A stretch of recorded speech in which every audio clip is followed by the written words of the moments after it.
since our last progression session, like I've basically reached all the short-term goals. Like I'm soloing Lotus, I'm soloing basically everything up to Damien. I'm duoing. I got duo Damien down with someone who's like the same stat as me, and we're trying to push for duo easy Lucid. And I think the next goal would be to get into normal Lucid parties. So I'm just trying to progress into that. Okay. That's already, yeah, that's a good chunk of progress since last time, if I remember where you were at then. Like, yeah, I think I didn't even have CRA down last time. And now it's like I'm bind bursting Vellum, just dying instantly. Yeah. Yeah, once you figure out how all of that works optimally for Hoyoung, it's a big bursty boy. Yeah. It's good. It's crazy damage. Yeah. Okay, so specifically, let's see, because this, yeah. I'm just gated by the Legion coins to upgrade like the board to 4,500, so I'm not trying to like push 5k yet because I don't even have the coins to upgrade to 5k. Oh, so you have oh right, yeah. So you're slowly waiting on that, and you're using like the triple experience coupons and that kind of stuff, and then focusing on using coupons during that, or. I think I burned through all the triple EXP already. Okay. That's probably partly why you made that much progress in that time. Yeah. I'm still sitting on the 3 240 pots. I'm gonna just use them all to get to 250. So I'm just gonna be like burning out totems. Right. I make about like a bill a totem, so I'm gonna be probably just farming for the 5, 10, 15 and the 30% off. Do you think it would be worth? Because that's like one of the questions I would have. Because I think as a Hoyoung, Moonbridge is supposed to be really, really good. Would you see extra value in getting to 245 with the potions so that you can access Moonbridge faster and then start training there instead? Is that something you've considered or no? Oh, I haven't considered that. I didn't know. Yeah, I didn't know Moonbridge was 245. I thought it was 250. Oh yeah, no, it's 245. 250 is already like cool. in Tenebris. You can go to Labyrinth at 250, and then 255 is Illumina. So that now they made it that every next area is always the next 5 levels over. So there's no gaps anymore. Oh, so I should kind of push to 242, pot to 245, and then just get crazy rates in Moonbridge. Yeah, because from what I heard, Hoyoungs do very, very well there, and it's also not super complicated because of the setup with your well, I was gonna say Maelstrom, but it's kind of like the same thing with your like tornado thing, right? That you put down your storm thing. Yeah. And then because of your the clones all over the map and shit. From what I heard, and then if you have the fact pad as well, Vortex, thank you. The rates are also really, really good there if you have your Mesoobtain and your drop rate down as well. Because the monsters have like really big hitboxes, right? And because of the combination of clones and your skills and your mobility on the Hoyoung, it seems like a really, really good area to train at. Right, so. Perfect idea. I'll do that. Yep. I was doing it. I was gonna do 250 because I thought Moonbridge was 250. So now that I know it's 245, I'll just do that even faster then. Okay. Well, it's good that we double checked that then. And as far as the other parts of the compensation go, have you picked all the other stuff up? Yeah. I think the only thing left are like the EXP pots. Okay. Cool. Make sure you just double check on the 28th, right? Last day to pick everything up. So make sure you double check that you have everything picked up then at the latest. That is creeping closer. So reminder for everyone watching as well. Do not if people who are leaving things to the last minute, make sure you don't leave them to the last minute, because 1 minute before reset is when everything just dips. So don't wait until. It'd be a shame if you lose out because you're trying to optimize by losing out on everything. Okay. Is there anything do you have like a list of questions already that you want to go over first, or? Yeah, just in like general for like accessories and like switching into 4-set Abso since I have the Ufra. Yeah. I already picked up the hat. I'm getting the cape, I think, this week. Like this Sunday I should have the cape, so it'll be what is that, 4-set? 5-set. Instead of swap out the CRA hat. Yeah, you have the shoe as well. Yeah, that should bring you to 5-set. Yeah. Okay. Is that like more like optimal to be 4-set or 5-set Abso with the Ufra. Yeah, if you're primarily looking at bossing, then yeah, because you're switching out. I believe you're switching out 30 attack for 30% boss. Plus, you have a higher level item, so better flame stats on that, better Star Force stats, and a higher tier for potential as well. You do want to keep the hat though, so I wouldn't like transfer hammer over into it, because if you are going to go hard on training and on leveling, you'll get a lot of droplets. And then with the current event store, upcoming event store, it seems that switching out from Abso into Arcane seems to be a way more likely path towards upgrading. So I wouldn't go super hard on the Abso once you get it. But I mean by not super hard is probably just like 17 star decent flame and like at least 2 lines, maybe 2.5 lines on the legendary potential, right? And then leave it there. And then for all the other money, focus more on the accessories and on CRA to push it beyond. And then just have the long-term vision, or like I guess the mid-term vision of like by the end of the summer maybe already switching over into full Arcane, because that's going to be pricey in itself.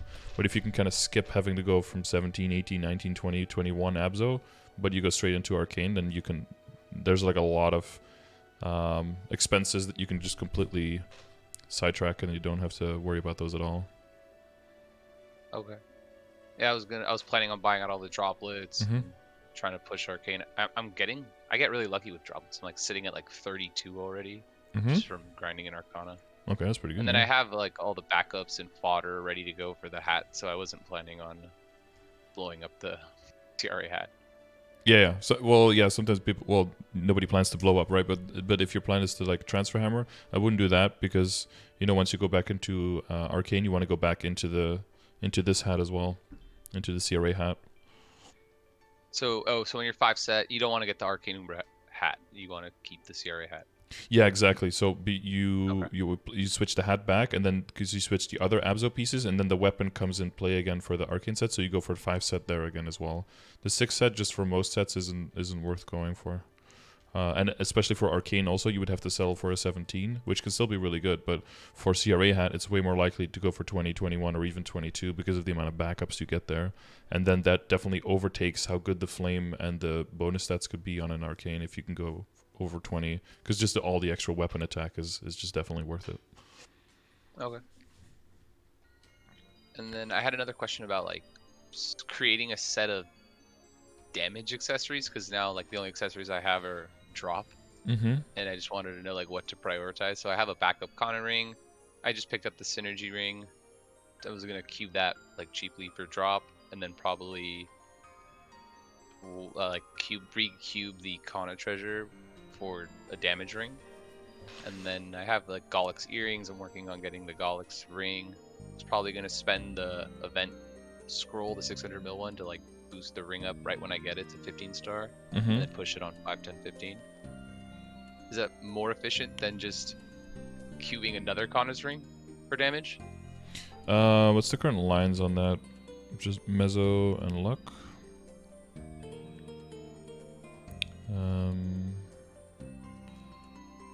Let's see, these are like coins and backups. These are all your relevant equip backups, right, in this screenshot? Yeah. Okay. Except for one of the Gollix earrings is superior. Everything else is reinforced. Yeah. Okay.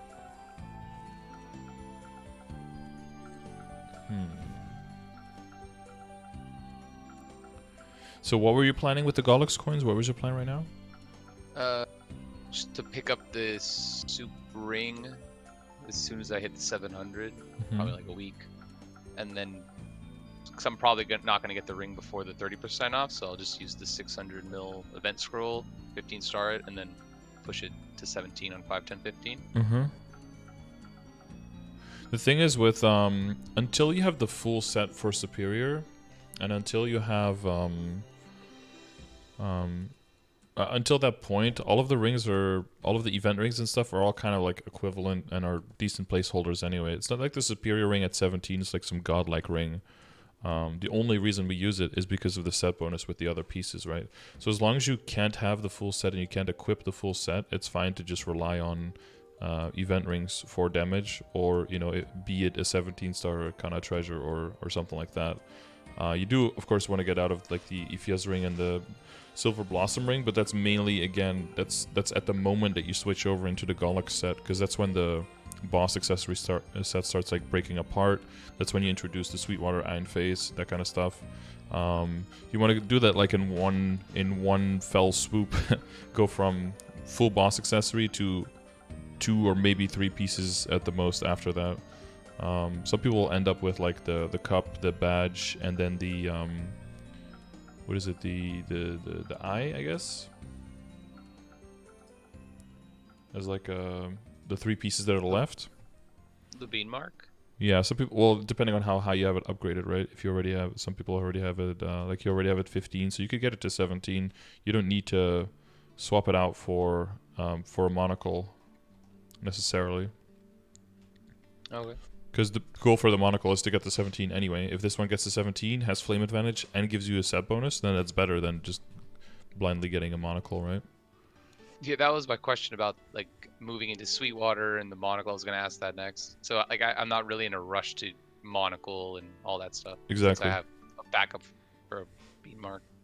Yeah, so there's like a Okay. there's a few different, exactly, like, so if you have a backup, you can even do 2 bean marks and do like, okay, I'll keep the set bonus for both, keep a good flame for both.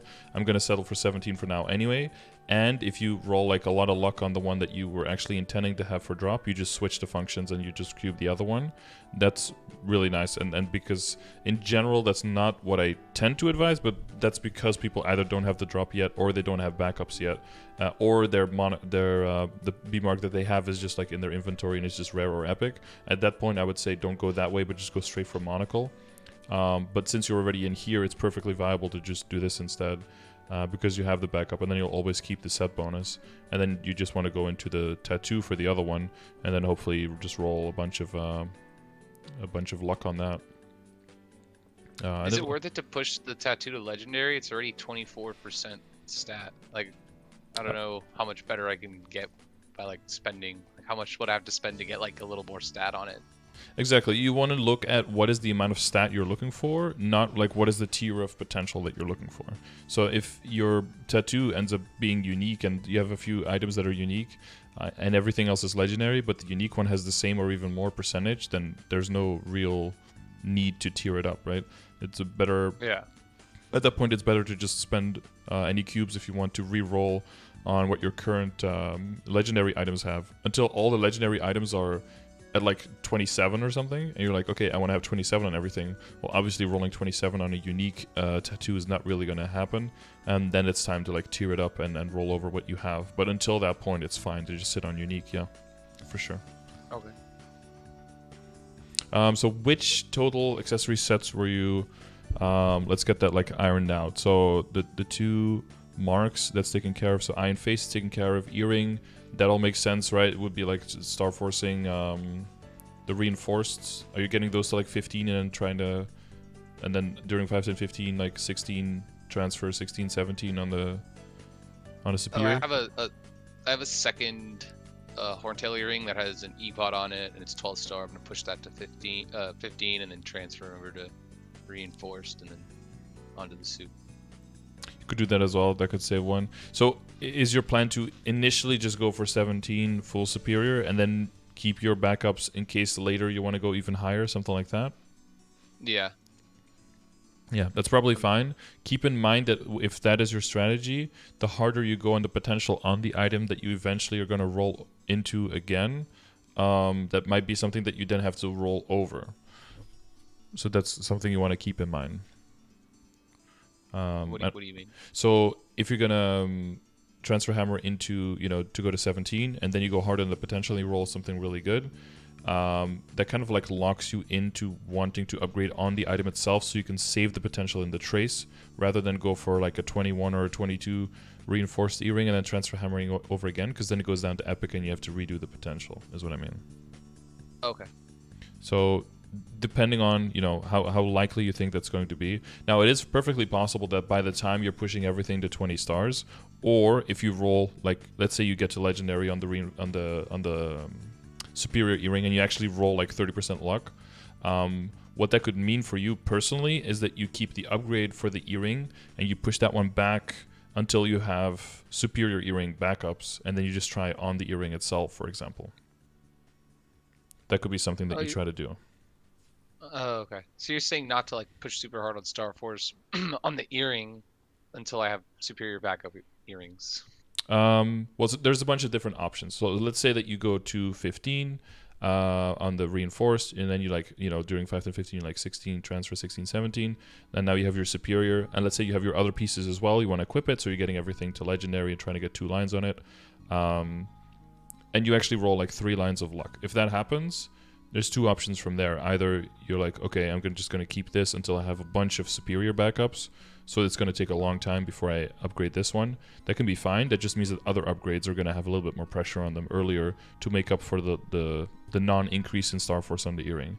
Let's say you just roll like 2 lines luck, it's whatever, and the next 5 to 15 rolls around and you have like 6 or 7 reinforced earrings, and you get lucky on the reinforced and you get it to 21, then you can just transfer and just redo it, and it's not that big of a deal. Because getting to legendary and getting 2 lines of luck isn't like, you know, billions and billions of meso. It's pretty reasonably easy to achieve. Let's say you get it to unique and you get like 24% luck in unique or something, right? You got like a 966, what is that, 21%? You get this, you say you get 21% and you're like, okay, that's also like good enough for now. That's what I was aiming for. Then that keeps both of the options open, whichever one happens first. So I'm saying, like, depending on how lucky you get with the cubing and depending on how lucky you get with backups, that can change where the priority goes for an item, depending on how the item wants to get upgraded. Right, another item like the tattoo or something, if that one gets lucky, is like, well, you know, you're always going to just get extra tattoos. There's no transfer hammering there, no nothing. So you're always just going to get tattoos and extra dineros, and there's always like that risk for booming, but it's always going to get saved in the trace. So for that item, you can always go way harder on the potential if you want to, because there's no downside there whatsoever. Same thing with like CRA, because if you have so many backups for that, once you blow that up, you'll always have a backup. You're always going to Star Force on that item. You're not going to do like Pencilier and then transfer hammer it over, right? Mm-hmm. Just because of the nature of how the item progresses through Star Force, basically. I guess I'm just a little confused on how it would go about Star Forcing the superior earring. Like, I'm still kind of confused. So I wouldn't want to like actually push 22 star on superior itself, but I want to get it on a reinforced and then transfer hammer that over. So there's like I guess there's 2 main ways, and then one has like, so there's like the cheapest way to get, let's say that your end goal is I want a 22 star superior earring, right? The cheapest way to do that is to just Star Force on a superior earring until you have 22 on the superior earring. That would be like the cheapest way to get it. Of course, you'll get booms. You have to wait a long time. It'll cost you a lot of Golex coins, etc., right? So there's like a compromise. On the other hand, there's the most expensive way. So that's the cheapest way because it's also the highest risk, right? There's also the most expensive way with the lowest risk would technically be to get a 23 star reinforced and then transfer hammering it over into a 22 star superior, right? That would be the extreme on the other end. Now, of course, both of these extremes are pretty unreasonable, because how are you going to get so many superior backups that you're going to be able to do it on a superior? And how are you going to get so many reinforced that you can make a 23 star? That's ridiculous too. So the middle ground would be, if you're aiming for 22, the middle ground would be to get a 21 reinforced and then transfer hammering it to a 20 superior, and then on the 20 superior trying to get it to 22 on there. That would be like the middle ground between safety and risk. But that still needs backups for superior, right, in case it goes wrong, and it's also still need a bunch of backups for reinforced to get there in the first place. So depending on how many backups you have, like let's say you get super lucky and you just have like a year where you get 20 superior backups, then it's probably best to just go on to superior. Let's say that you get like a whole bunch of reinforced, well then maybe you go a little bit harder in that direction. Say your goal isn't 22 star but it's 21, then you want to look at, okay, if you want to end up with a 21 superior, what is easier, going 22 on a reinforced and transfer hammering it over, or going 21, transferring, and then going 20 to 21 on a superior? Again, it's a little bit of risk because you can blow up from 20 to 21 on the reinforced, of course. But what is more likely, that you go from 20 to 21 one time on the reinforced, and then again 20 to 21 one time on a superior, or that you go from 20 to 22 one time on a reinforced? Like, what is the risk you want to take? And that will depend on how much money you have, and it will depend on how many backups do you have. Does it all? Okay, that makes way more sense. Yeah, makes more sense. Okay. So it's not that beneficial to push the superior to 17 star at the 5, 10, 15 because I don't even have the full Gallic set yet. So you can use it. So yes and no. In like theory, purely like from an optimization point of view, no. Because unless you're going to be switching completely, you could say like, okay, I'm just going to go hard on the items that I do have, like try to get like 21 star CRA or something, right?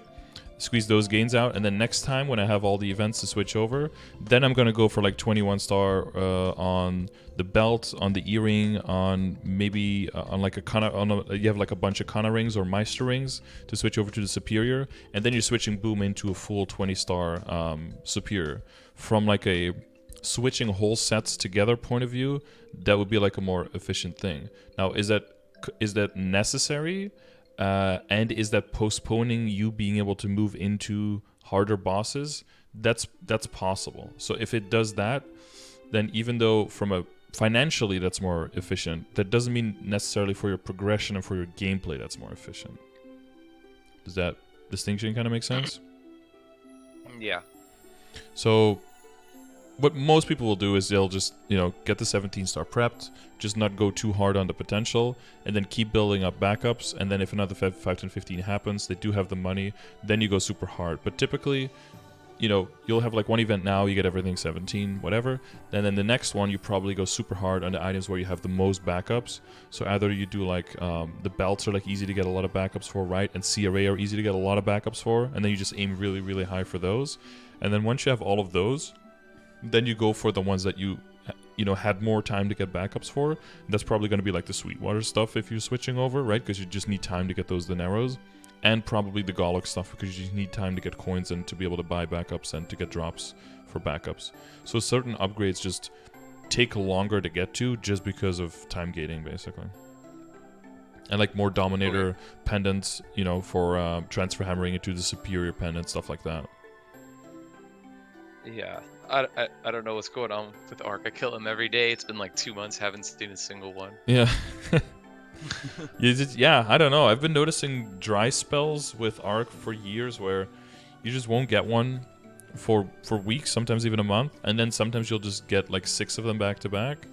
And then you won't get any again for a long time. And then you get like 4 primals in a week sometimes. And then you don't see another primal for 2 months. It's really weird how that tends to cluster. Clustering is normal, I guess, because if it doesn't cluster, it means it's artificially declustering, which is probably bad because it's not true RNG. But if it's clustering that hard, that's probably also kind of not good. So, yeah, I don't know. I've started to do it on my Adele now, but it doesn't have that much drop rate, so I don't feel too confident saying like, oh, the drop rate is bad, because it's just, the Adele just doesn't have much drop rate, so... Channel 15, I've gotten one every day for the last week. Okay, all the Channel 15 boys. Yeah, I'm gonna do Channel 15 then. Yeah. So, like my goal for 5 and 15 is to push everything to 17 star. Mm-hmm. That was like my plan going in. Yep. And so, like 10 bill should be enough. We can do some. I think it's like I calculated it's like an average of like 600 mil an item, or 450 to 600 mil an item. Yeah, 600 for the level 160, and then the other one is like around 500, a little bit under, I think, right, for 150 and lower. Yeah, like I think Abso is like 600, and then everything below that's like 450. Or something like that. Yeah, and you were adding 2 more Abso items as well, right? Yeah, so. Oh. So how are you planning to do the hat? Because I see you have some penciler and stuff because it's epic. I have one penciler that's epic, and then I'm just gonna tap it to 15 or 16, put it on the CRA, and then transfer it over. Right. Oh yeah, like that. Okay. Yeah. And then you leave all the other. Yeah. And then you keep all the other backups, keep all the other CRA stuff for when you want to go super hard on CRA once you're moving back into full CRA. Once the arcane move starts happening. right? Yep. Is it worth it to cube like the treasure hunter John ring to replace something for like damage, or just not even worth it anymore? Like, I don't know what to do with rings. Yeah, the thing with rings, if you don't want to end up with like 18 legendary rings in your inventory, because that's like a whole bunch of money that could have gone to other places, right? So you have 4 legendary ones now, and then you have 2 rings available, and you definitely have the superior coming. And then you eventually are going to have reinforced and Meister coming. And there's the big events in the big event rings in Neo that are like possible as well. So what are you getting out of rings at this point? What is the total I think I'm gains for that? I'm 100% meso, and I think around 60% drop or 40% drop from accessories. Yeah. So the rings just all of those just have one line, and then let's see. Yeah, you wanted to go into damage. So you were thinking for damage ring, maybe doing the second Kana, but doing the superior ring and doing the synergy. Yeah, I see. And eventually people want to go for just a full drop set, you know, for like bosses. So I think I have drop on my SS and the IFA's ring. Yeah. And the Silver Blossom, yeah. Silver Blossom and Kana Treasure are Mezzo right now. And the Ifya and the Mustering are drop rate, yeah.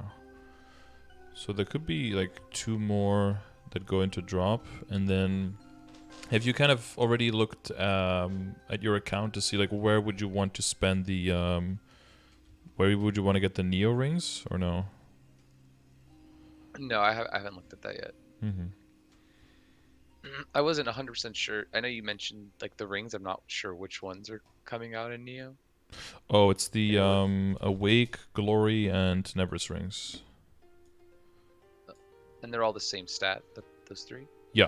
40 all stat, 25 weapon, magic attack, 4000 HP and MP. You'll have an access to 5 of those.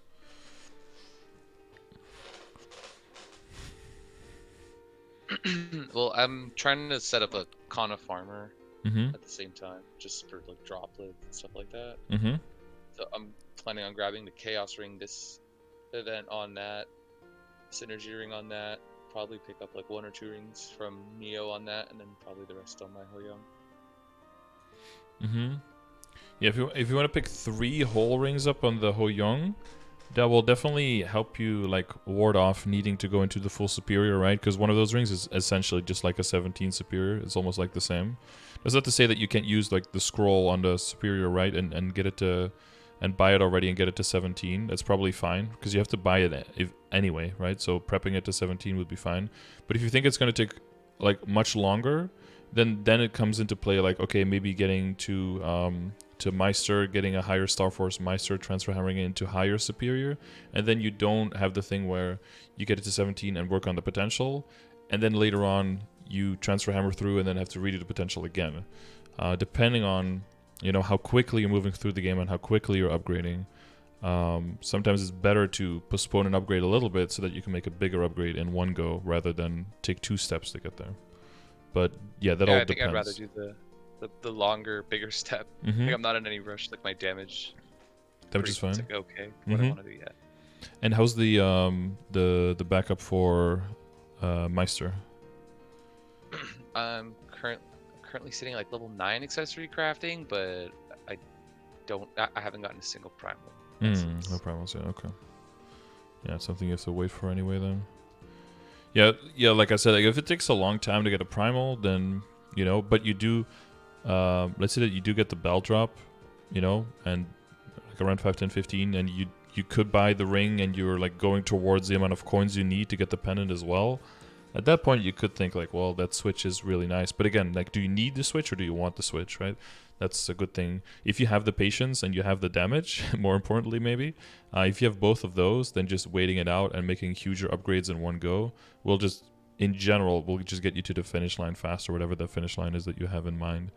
The thing with that you mentioned with Easy Lucid is they do plan to make that a bit easier. At least KMS is working on that to make sure that the lines isn't the lines on the golems aren't limited to how much damage they hit each. So that should. I heard about that. But that might, yeah. Again, that's like probably once once that gets to us, that's like months away. So that might be like winter update time for us. So yeah, that's at that point you'll. I should be looking for soul shards from Easy Lucid, right? Like that's the only benefit from it. Pretty much, yeah. And yeah, I had a question about soul shards as well. I don't have a soul in my weapon, and I'm just sitting on like a bunch of shards. Do I wait for event, or do I just go ham and like turn them all into souls? So in general, you always wait for event just for to have more chance of this. I was gonna say superior, no, magnificent ones, because it's 1% chance off event and then 5% during event. So that's a just insane increase. But for Lucid, if you're trying to get Lucid, essentially that one you do off event because you want to get a normal Lucid, because that gives you the summon that is stationary. If you get a Magnificent for Lucid, that's a non-stationary summon. So that one just follows you around, which if you're already doing a lot of damage, you're either casting your summon or summon is casting you. Like, it's not really helping out very much. Unless you're like almost one-shotting, right? And then the summon makes it so that it becomes a one-shot or something. Then it can be useful. But in general, when you're looking for Lucid, you're looking for summon to place somewhere in the map so that you can have it kill that part of the map, and then you put your little tornado thing, I forgot the name again already, somewhere else on the map, and then you just clear whatever's left with your trusty clones, and then you just basically have full map clear is the idea. Okay, I didn't know that either. So try to push for just a normal Lucid Soul too. Yeah. I thought I had to get a Mag Soul for the. Yeah, that's the only one that's like counterintuitive, where it's in the meta better to have the quote unquote worse one. Yeah. But then there's definitely some people who finally get their 10 shards and then double click it off event and get in Magnificent and rage hard. Feels bad. I've heard that happen a few times. That is a feels bad man for sure. But yeah, so does that for the accessories, does that kind of make it clear where to go with all of them? Don't know if we sufficiently went over all of them. Yeah, the last thing I wanted to cover was the so like the compensation dump pendant. Like I want to move out of that like as soon as possible, because I want to push like a 17 star or a 21 star. So when I finally get the drop on that, then I have some backups, I should be focusing on that as well, right?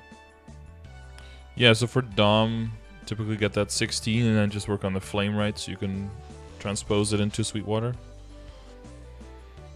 Oh, okay. That's generally so people will hold on to Dom sometimes for a while. Again, just like for set bonus sake, and then once you can, but like 16 is the ideal Star Force level to transpose, and that's also why like doing the Commercy stuff and building up the Narrows for later, for backups above 17, of course, but also for the pendant once you get into that one, so you can get the. Because again, and that's another move when you're like going full superior, right? Because once the boss accessory set just like once superior set is complete, then the boss accessory set just like basically completely falls apart. Like the earring switches, the face switches, sometimes the eye as well, right? Depending on if you're going monocle or not. The belt switches, definitely one of the rings switches, with possibly 2 or 3, and then also both of the pendants switch. One to the superior and then the other one to the Sweetwater, and then the only thing that's left is like your badge and your heart, your cup, and then sometimes people will hold on to the eye or maybe on one of the event rings for a little bit for the set bonus, but at that point the set bonus also isn't that crucial anymore to hold on to. Yeah, just like I don't need that third line of crit rate on the pendant anymore. Yeah, no. But, at unique with 2 lines of stat, it's probably still a decent item compared to everything, right? But yeah, no, I know what you feel. But again, you're gated there as well by the drops, right? So when it comes to arc, you definitely want to roll it every single day, and have enough drop rate to increase your chances there. Of with the primals, of course, is those are just tradable. So if you can get to being able to run arc on multiple characters and increase your chances for primals, that will be very useful for the long term if you want to be able to transfer hammer into the superior ring. Either that, or you have to rely more on kind of backups, kind of treasure backups, which is a bit more lackluster. Yeah, I pushed the Kana to do like bossing as well. Then I'm gonna push with the bonks. I'm gonna push 5 characters to 200. I got hearts on them. I'm gonna have a bunch of arc farmers. Nice. Hopefully get a primal. Yeah. Exactly, yeah. Well, hopefully more than one, hopefully 10 or something, so you have a little bit of a buffer. And have you thought about with Neo with the with Terror Burns? I honestly enjoy playing all the classes. I don't know. I think 1 or 2 classes. I hate Mercedes. Maybe Terror Burn one of those to 210. Mm-hmm. But I was planning on bonking it. I don't mind grinding on all the characters. Yeah. I got how much Legion in 2 months? I think I got 4K Legion in 2 months. Mm-hmm. I don't mind. I think there was Hero, the Warriors. I hate playing the Explorer Warriors. They're so slow. A Hero Warrior is or just Hero in general is it's definitely slow in the beginning, but I think gets a huge bump at 5th job and could be a viable bossing mule or something if that's something you're interested in doing. Yeah, I started the coin grind on it, and I lost patience way too quick for the heart. Oh, you try to get a heart on the hero. Yeah. Yeah. Yeah, the mobbing is not at the point where you're let's just pop in real quick and get one of those. Yeah. I was 45 minutes and I'm alright, I've only got 200, 300 coins. Yeah, and then you start extrapolating how long do I have to do this? And you're nope, too long. Yeah. I think I did it on Adele. That was a pleasure. Adele's really fun. Mm-hmm. Yeah, very different. I think I got the heart on the Night Lord, the Adele, the Dual Blade, and I really like the aesthetic of Buccaneer, so I just did it on a Buccaneer. Mm-hmm. Okay, so those you're going to be primarily bonking the 200 as well. Yeah. Okay, and if you look at the the double S ranks for Legion. Yep, I have it all set up. I'm gonna do the crit damage ones to 200, and then I wanted to get some more meso, so I was gonna do Phantom, Demon Avenger, and then maybe Arc. I wanted to get the level 3 Link. Mm-hmm. And the Demon Avenger, probably push to 210 for the Link. Okay. Probably Lumi too. Yeah, that one gets pretty valuable, yeah. And then whichever character you want to drag across the finish line, or that you don't get enough time, or maybe you get unlucky bonking or something, and it's way too far away, then you can still opt in that one for maybe a second Terror Burn or something. But yeah, you can definitely... You can bonk through the levels maybe even more efficiently on the characters that you don't like now. Are there any characters you don't have at all yet? Because you have 32 right now, right? So there's a few characters you don't have at all yet. Yeah, I think I'm missing 2 of the Explorer Warriors.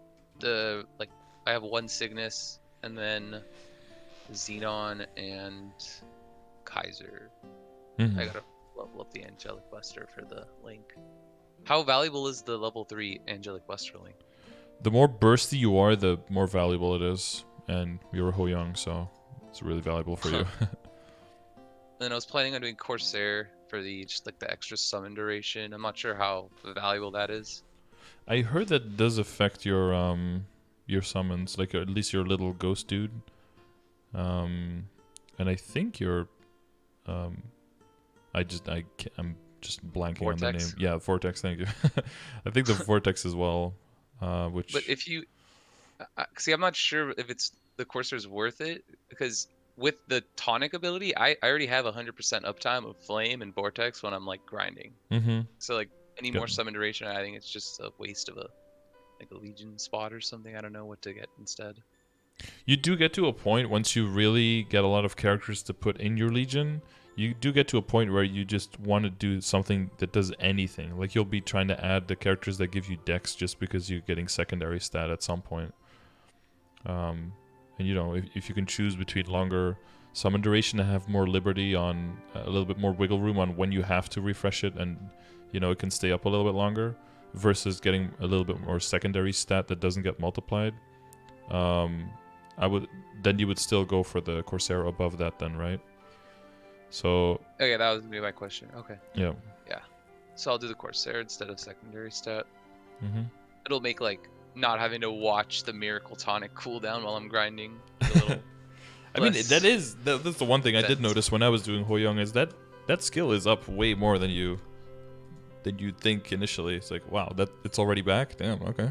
Let's throw some more skills. Time it when you press Miracle Tonic and then the first ability you do is Vortex right after. It's up after like 2 vortexes, and you should have enough to pop 2 after the 1 cast. Yep.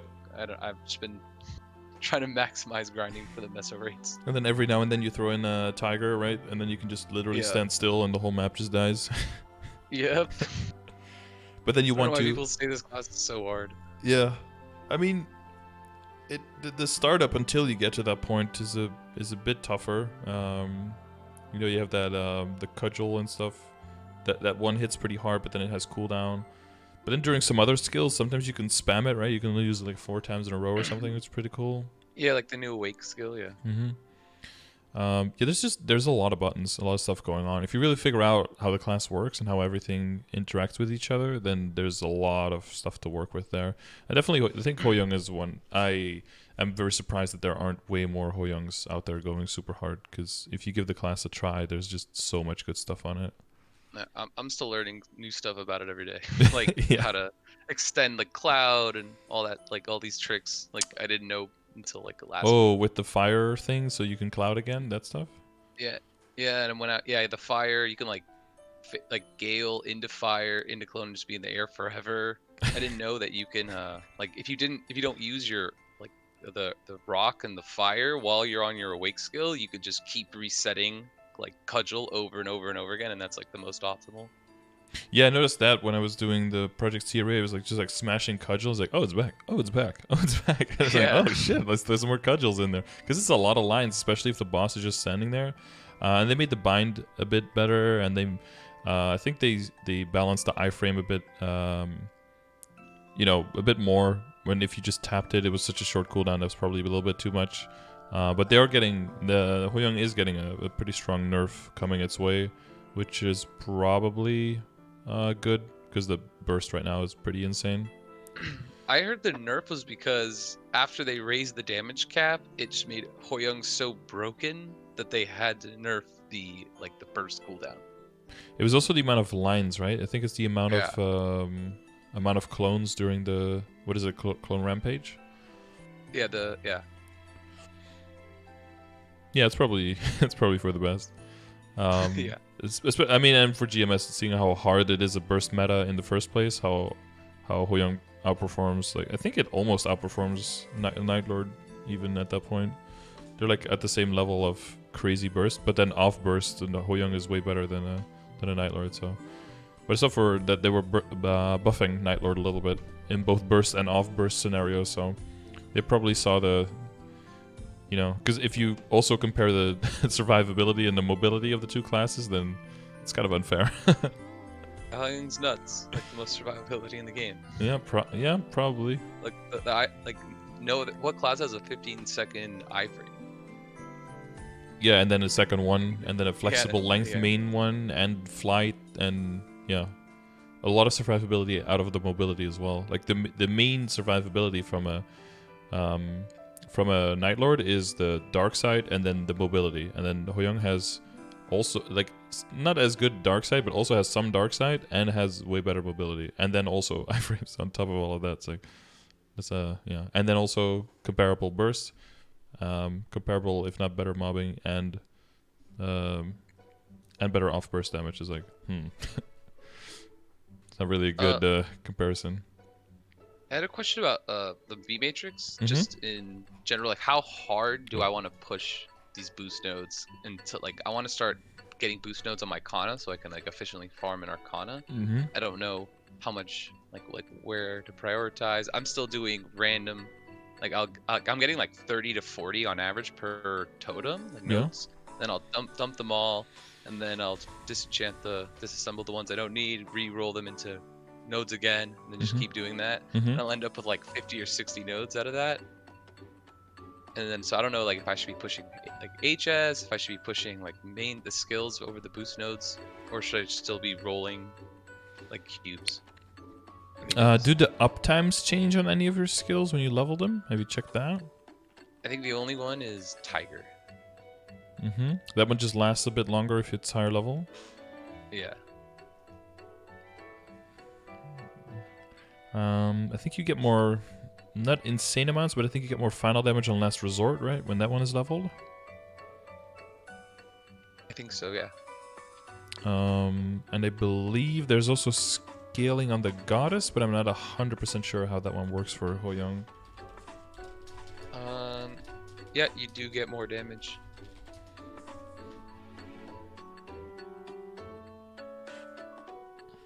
No, Google, that is not what I meant.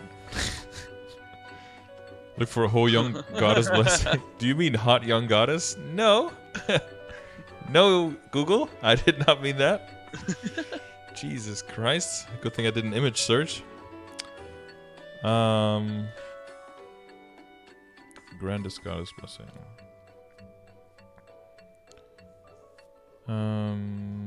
Oh, call this Tiger lasts a full minute at max level, and then Goddess Blessing isn't a priority. 42% of equipment's. I don't know. Wait, Anima. Talisman scroll energy charge plus 46% damage plus 11%. Yeah, So I guess 1 point damage per level. Yep, it goes up to 40% at max, yeah. Yeah, that's not as crazy as all the other classes.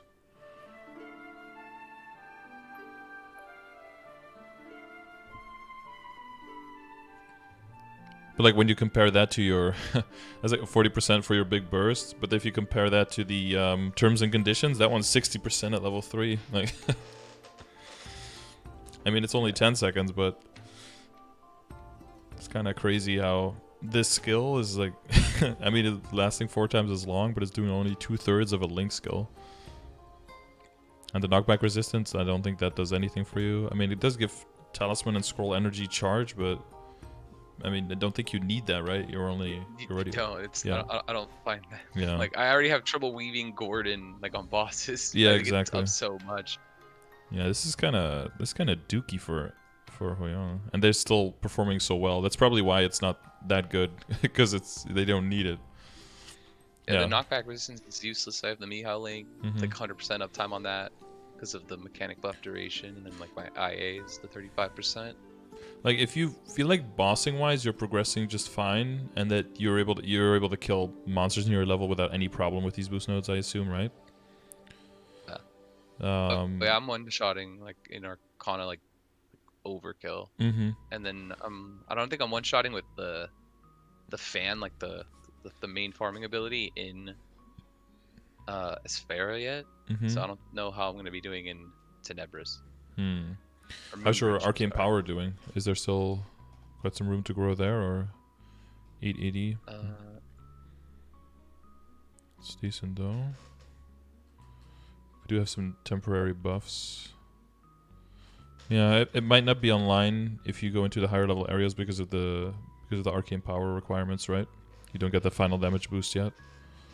Yeah, I think on average I'm sitting at level 12 symbols on everything.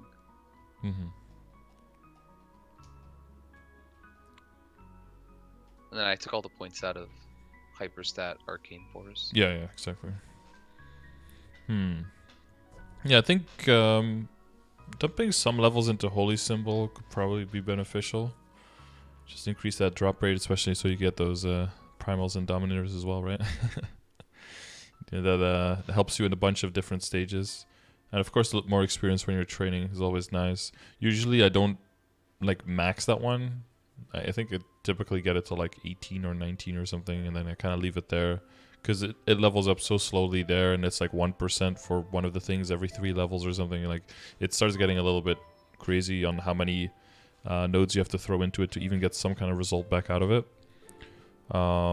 But probably then, like specifically for bossing, it'd probably be better to start dumping into Last Resort if you want to make sure that your bossing damage and your burst gets even better. Okay. That's probably what I would do. And in terms of like leveling up, like the decent Sharp Eyes and Mm-hmm. Speed Infusion, like do I keep dumping nodes into that, or should I just blow them up? Because I mean, like how beneficial is one all stat after like every 5 levels?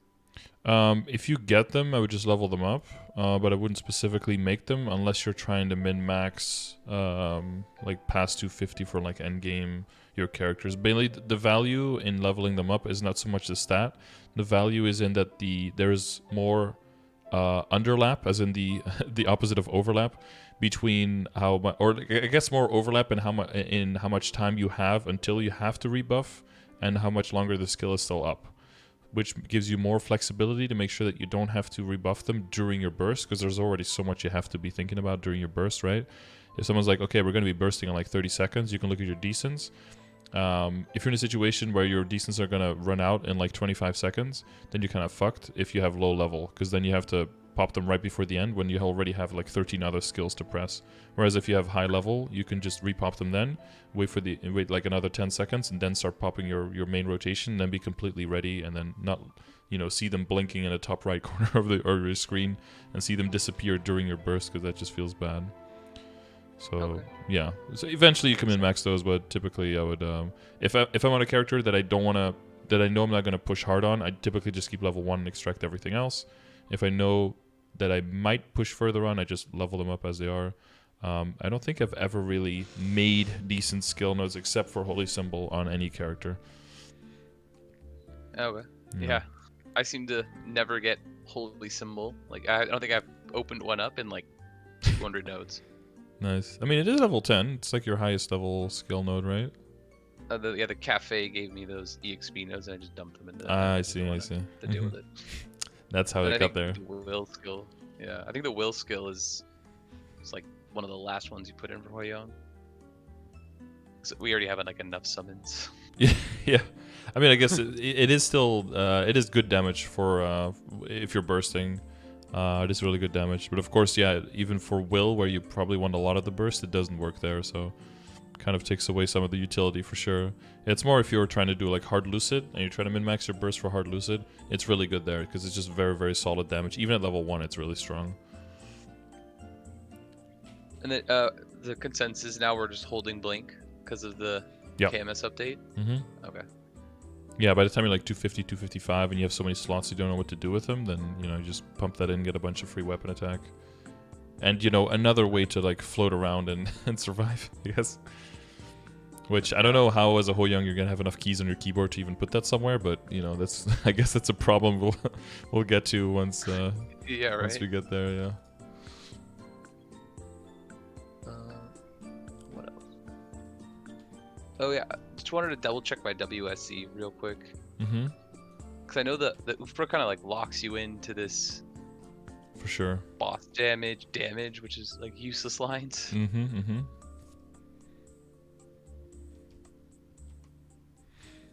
Search curly house. Mm-hmm. Yeah, I usually just see WSE as like one big clump and just add it all together and then kind of see what you have. Of course, yeah, the ideal for your WSE is not going to be reached for a long time because of the fake one, but you know, the amount of damage it gives you access to early on definitely makes that worth. It does kind of put a little bit more pressure on the other stuff, but I mean, I would say that your secondary is definitely like nothing that you want to touch right now. The emblem, you know, even though the 12% damage is like, that's pretty decent, it does do something. But, you know, if you compare it to like the 35% boss line on the secondary, it's basically 1/3 of a line, right?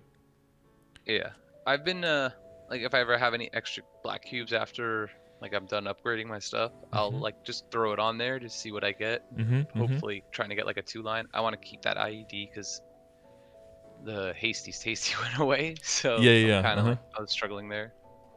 Yeah, exactly. That's the main argument there. It's not like, oh, can it improve, but it's more like, do you keep enough IED without it? Which I think right now you don't, right? So between like familiars and other sources of IED, where are you at with all of that? Do you feel like you're kind of in a good spot?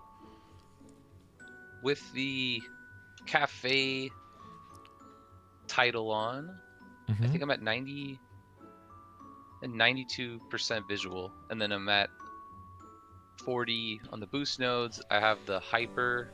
I think my visual is somewhere around like 94, 95 with familiar. Like my functional. I think I'm good there. Yeah.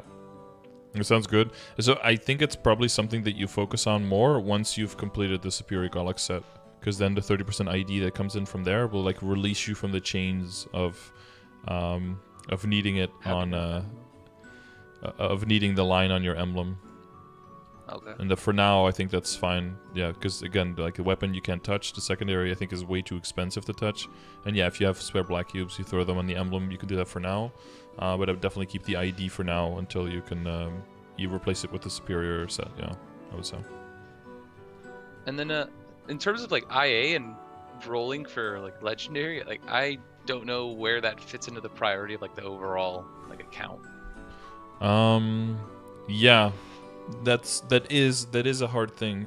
For me personally, I just look at interoperability and see a potential black hole of money being spent and not a whole lot of gains there.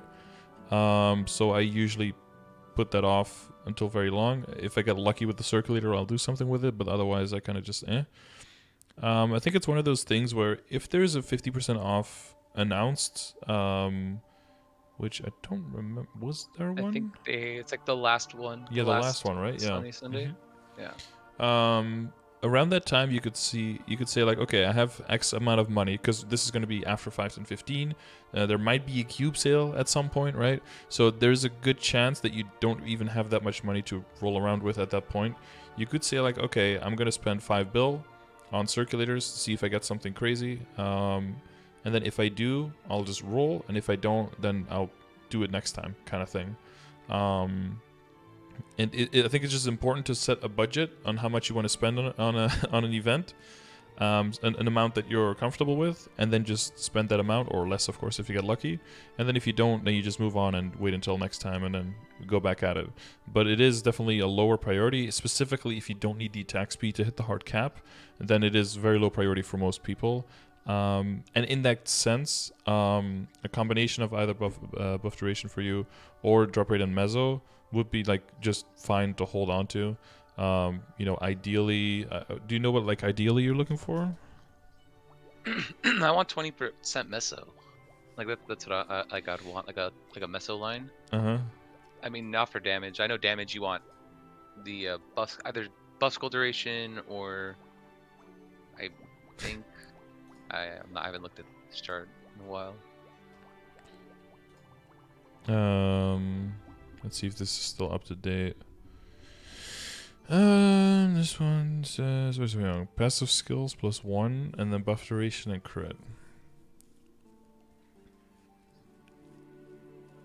Yeah, so I think it'll be 20% boss after the final damage change. 20% boss instead of the passive skills +1 because of the changes. Well, depending on how big the change is when it does go through, probably, right, Kala? But I imagine even if that changes because of that balance, that they're still going to be pretty close together and probably not a huge DPS difference, yeah. Okay, so it seems like either 20 boss or passive skill +1 on the top, but that's something that you're gonna roll after, right? So if you would go, if you do say like, oh, I want to spend like 3 bill on circulators or something, the main thing that you'll be aiming for is a 38% buff duration on second or third line. Like that would be the main thing to aim for. And then if you don't get that, either hold like a 50% buff duration on the main line or something, right? Or 20% mezzo or something like that. Yeah, if you don't get it if you don't get a 38% buff on second or third in the circulators, then you can just because you ideally want to do this on a 50% off day, right? So that if you do get it, you can continue, and if you don't get it, you can use the honor experience to kind of settle for something that's useful. And then if you don't get something very, very nice from the circulators, you don't get like a 20% mezzo or anything like that to hold on to, then you can still just lock legendary and roll with your honor experience, which isn't that expensive. The main expensive thing is when you roll, you lock your tier and you lock at least one of the lines. That's when it gets really expensive. But if you're just locking legendary, you can still roll a whole lot of times. So the main thing is just going to be saving up honor experience. You know, maybe dojo once a week so you can buy the medals, right? Maybe look at honor experience medals from the event shop, because that can be millions and millions of honor experience until you really get done. Okay. All right, I thought I had a lot at 850k. I didn't know it was that much. 850k is a lot, but you know, like my arc right now is at 9.4 mil. I probably that's like a pretty good guarantee that you'll probably get something nice. But like for comparison, I've been looking for crit on the third line on both my DA and a marksman, and I think combined between the two, I spent around 11 mil during 50% offs only, and I haven't seen a single line of crit ever. So, you know, I don't know if that's average. That's probably above average unlucky, I would hope. God, I would hope. And that's also with the old system, so maybe it's a bit better now, and, you know, maybe that was just really unlucky. But in general, yeah, if you're ever looking for that crit on a third line or something, some people it's one of those things where either you get it, and then if you get it, you're lucky. And if you don't get it, that seems to be more the standard kind of thing. Like a pep mark situation type deal. Yeah, I don't know why is crit rate so important on Hoyoung? Like, I'm already at 100%, and I think I'm holding on to the Ufra for like a long time, and that's giving me like 12%. So like, I'm not sure how. Yeah, if you have like, the Ufra, then you basically can postpone that for very, very, very long. The thing is that at a certain point, your hyperstats, getting at one extra level is so expensive that just dumping a little bit of crit rate in there and having it in your inner ability it completely liberates you from having to have any crit rate in any other place. And the main place where it allows you to roll out of crit is your link skills if you're hanging on to those. I'm not even using any crit links, and I'm still at like 100%. The one thing though that you do have is the Tobin, right? Oh yeah, that. You have Tobin crit and you have the Ubra crit. So that's 12, and how much are you getting from Tobin? Are you getting 20? 15. 15, yeah. So that's 27%. If that drops, you go down to 67 with decent sharp eyes to 77. So I would. Okay. So then you're 23% short. So the idea is then you get 20% from your inner ability, and then like 3% in your hyperstat very easily. And then boom, you know, 6% from the pendant. I don't know if he has it on right now. I don't think so, because in the screenshot he had the Mechanator and the other one on. Yeah. I'm gonna pop a totem after this, so I have the XP pendant. Yeah, exactly. Yeah. Charge it overnight or charge it early for sure. Yeah. So that's where that crit comes from. It makes it so that you don't have to rely on it in your Legion at all. You don't have to rely on your Link skill at all, and you can go very low, but just like a little bit in your hyperstat, and that'll be enough to hit 100. And then everything else can go raw damage, basically. Okay. At what point should I be pushing past 10 on like certain hyperstats? Because I know now I'm just pumping weapon attack and. Basically, once you get to like 250, because that's when you have so many points. Then you want to do like a little bit of an optimization switch, where you have more of your Legion locked in, your Link skills locked in. Your gear is kind of not going to change as quickly and as much anymore. And then you can really look at what am I working with and how can I optimize this in a better way. Like your IED, you know, hopefully by then you have the superior set completed, that kind of stuff. And then you can be a little bit closer to knowing like how much functional ID am I exactly at, how much do I exactly need. And that's when people tend to push past 10. But even then, the most you'll see is like 11 or 12s maybe. Or for training, what some people might do is reset all of their points and just put 15 in experience, and then just put some in critical damage and in damage. You know, get like level 8 critical damage and level 8 damage or something, and then like level 15 EXP, and then just go hard on training, something like that. That's something that happens more once you get into the higher levels, because resetting is only 10 mil, it's not that expensive, versus, you know, if it helps you a bunch with more experience, then that's very useful. Okay, yeah, I'm currently getting like 50% in Arcana per totem without leveling up any EXP. Mm-hmm. I don't know how hard I want to push to Moonbridge. Mm-hmm. I've heard of, yeah, from at least from Kala, I've heard that Moonbridge is very, very, very good on Hoyoung. Because of the, the monsters are really big, so the hitboxes are huge, so you're... No, I know the name. You're... It's not Tempest. Okay, tell me, I'm not gonna remember. The mob name or the map? No, the skill. I keep forgetting. Gale. Gale. Gale? No, the other one. No, Heaven Fan. The spinny thing. The big spinny thing that costs like the... Oh, Vortex? Yeah, Vortex. Thank you. The one that you had to remind me 4 times now. The Vortex hits like so many platforms because of the big hitboxes. So it just allows for constant stream-ins and drops. Yeah, that makes it really, really good there. Okay, yeah, I'm gonna push there as fast as I can. Okay, so apparently this is going to be your mobility on Hoyoung after the changes in GMS. Okay, let's see.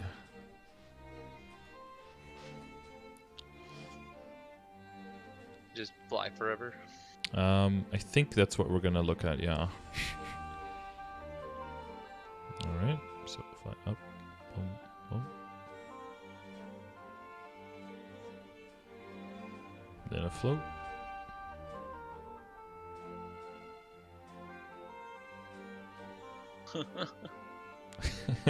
And then into the iframe. Oh, you could fire again. Nice. And then hold frame, wait for cooldowns. Okay, and then you land. Oh, wow, that's only like 40 seconds of airtime. I'm disappointed at this point. Okay, that is silly. What is the ground even? Yeah.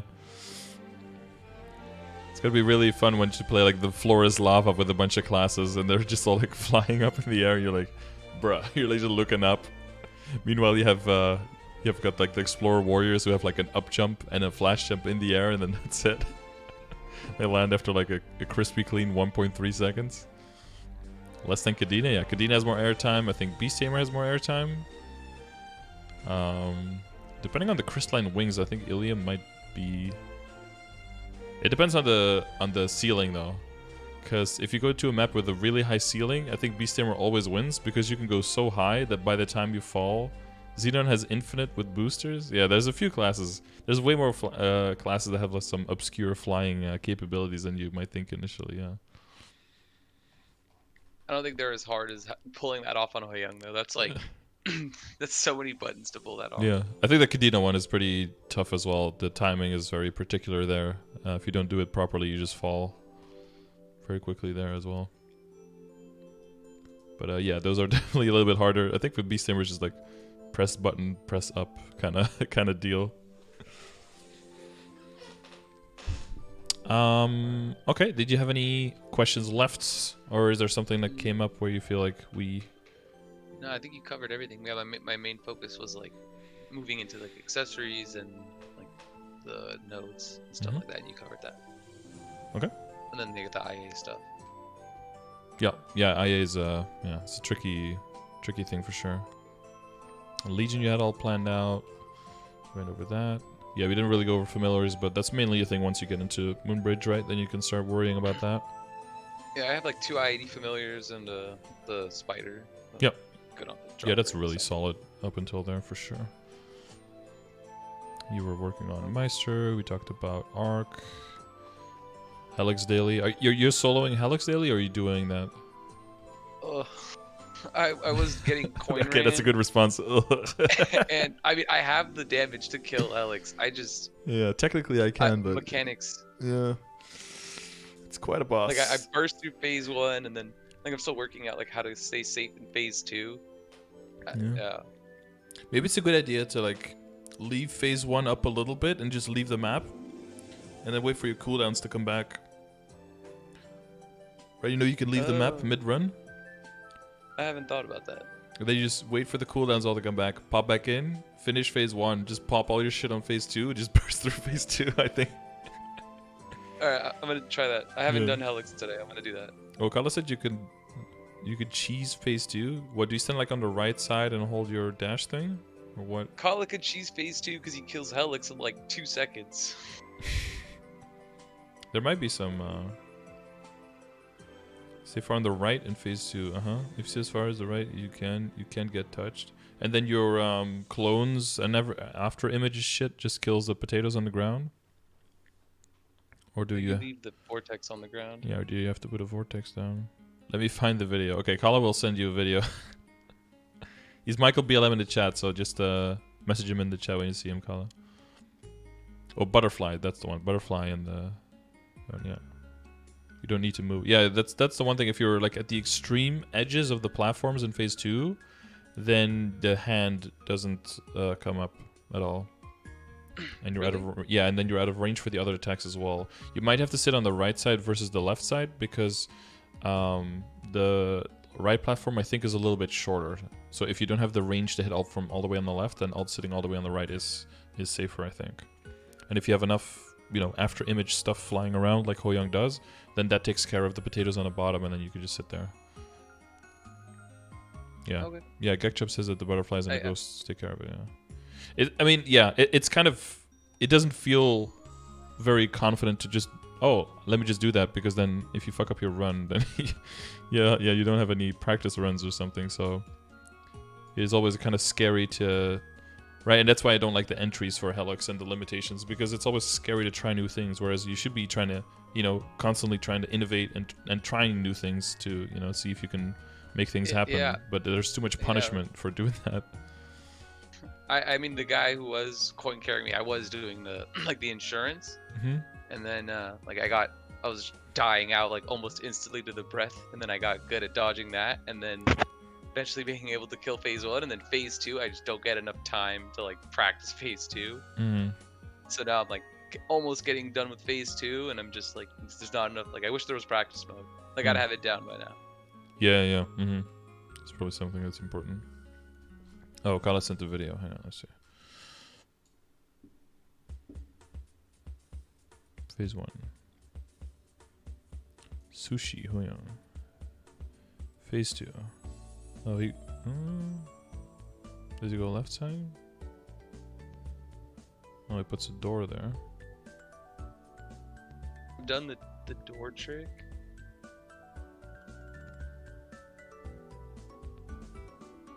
Oh, he just put a vortex on the bottom. And then just spams that skill from there. Yeah, that allows you to not have to rely on the teleporter at all, because you can use the door to get teleported back, right? See, because it's all the way on the left side, there's no hand coming up ever, and you're out of range for the other skills. And as long as you have knockback resistance, you also don't get pushed off. Classes, oh, you do have, yeah, so it does get pushed off here, but you can teleport back because of the save spot, so you also don't lose that much time. Link, right? I should be fine. Yeah, if you have the Mihal link, then you don't get knocked off there. I think this is useful though if you need to reset the vortex on the bottom, and then you can teleport right back up right after you use it. Wait, the hand just doesn't even hit you from there? Oh, he did get hit here by the skill. No, the hand just doesn't come up at all. Oh. Yeah, he did get killed there because he was on the ground too long. So the timing on when you want to go down to reset the vortex, that's important. You want to do that right as he already did a skill, because when you're on the bottom, you're in range of his bomb skill.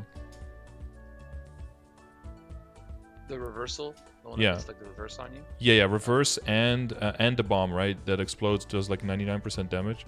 So where he goes down here, when Golix hasn't done anything for a while, that's not a good time to go down. You want to wait until he does a skill, then go down, and then by the time you're back up, he'll do his next skill, but you'll already be out of range again.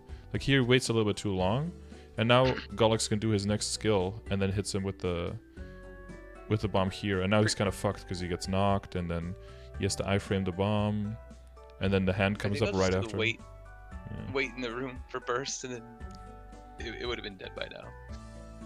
Yeah, I don't know how strong you are compared to this guy. I think that's how a lot of people did it in the beginning. I know that's how Theezer did it on his paladin. Even though he has the survivability, it's just so annoying just sitting in there and doing almost no damage off burst. Just do burst, go out, wait for burst to come back, go back in, burst again, and if you need to do it a third time, as long as you keep the potato stacks to 0, then you can always do that. So if I'm in the room, the potatoes, like, do they still stack? So if a potato hits the middle, then you get one of those purple stacks. And then if you have 5, you die. But if you have any purple stacks, then you cannot leave the portal mid-fight. So you have to keep those at 0. That's important. Okay. All right, yeah, I'll let you guys know if I down him today. Yeah, all right, good luck, dude. Yeah. But yeah, if there's anything else that comes up, hit me up on Discord. But you already do that every now and then, so you know where to find me. Yep. But yeah. You've been such a help, dude. Like, yep. Before the first progression session, like, I was nowhere, and now I'm, like, soloing Lotus, doing Damien. Hopefully getting into normal Lucid will be, like, pretty close. Yeah, that would be pretty soon. If you can duo those bosses, once you move into, like, solo, then you're definitely ready to start, like, going hard on Lucid, especially during your burst. You have really good golem clear, and you just have insane burst as a Hoyoung. As long as you can confirm all of that, and, you know, discover the more fine print on like where to stand, how to move, and you know what to look out for, and how quickly you need to respond to certain things in Lucid.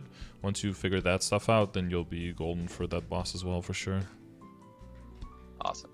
Oh, Kala says Sherbet is busted, almost got 1 bill an hour on his Hoyoung.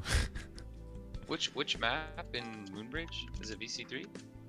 I think, yeah, VC3, and there's another one I think that's pretty good, because VC3 is very, very populated. Was it like LH6 or something like that? What is the other map, Kala?